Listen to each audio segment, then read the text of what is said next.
നിന്റെ മൊഴിയിൽ നിന്നൊഴുകും തിരുവചനം ഒരു മനമായി കേൾക്കാം, ഒരുമയോടെ പാടാം, അനുഗ്രഹമായി തീർക്കാം ഈ സുദിനം നമ്മിൽ വചനത്തിൻ കൃപയോടെ മുന്നേറിയിടാം. വിശുദ്ധ മത്തായി അറിയിച്ച സുവിശേഷം 9-ാം അധ്യായം 37-38 തിരുവചനങ്ങൾ. അവൻ ശിഷ്യരോട് പറഞ്ഞു, വിളവധികം, വേലക്കാരോ ചുരുക്കം. അതിനാൽ തന്റെ വിളഭൂമിയിലേക്ക് വേലക്കാരെ അയക്കാൻ വിളവിന്റെ നാഥനോട് പ്രാർത്ഥിക്കുവിൻ. കാരുണ്യവാനും സ്നേഹനിധിയുമായ ഞങ്ങളുടെ നല്ല തമ്പുരാനെ, വിശുദ്ധ ജോൺ മരിയ വിയാനിയുടെ തിരുനാൾ ആഘോഷിക്കുന്ന ദിവസം എല്ലാ വൈദികരെയും, പ്രത്യേകിച്ച് ഞങ്ങളുടെ രൂപതാ വൈദികരെയും അങ്ങയുടെ തിരുസന്നതയിൽ സമർപ്പിച്ച് ഞങ്ങൾ പ്രാർത്ഥിക്കുന്നു. നാഥ, അവർക്ക് ഭരമേൽപ്പിച്ചിരിക്കുന്ന ദൈവജനത്തിന് അഹിതമായത് യാതൊന്നും അവരുടെ ജീവിതത്തിൽ സംഭവിക്കാതിരിക്കുവാൻ ശാരീരികവും മാനസികവുമായ എല്ലാ വിധത്തിലുള്ള അനുഗ്രഹങ്ങളും നൽകി,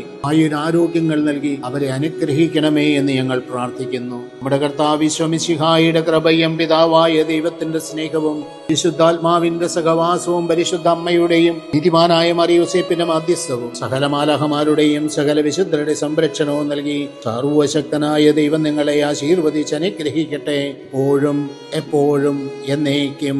ആമേൻ. കൃപയോടെ മുന്നേറി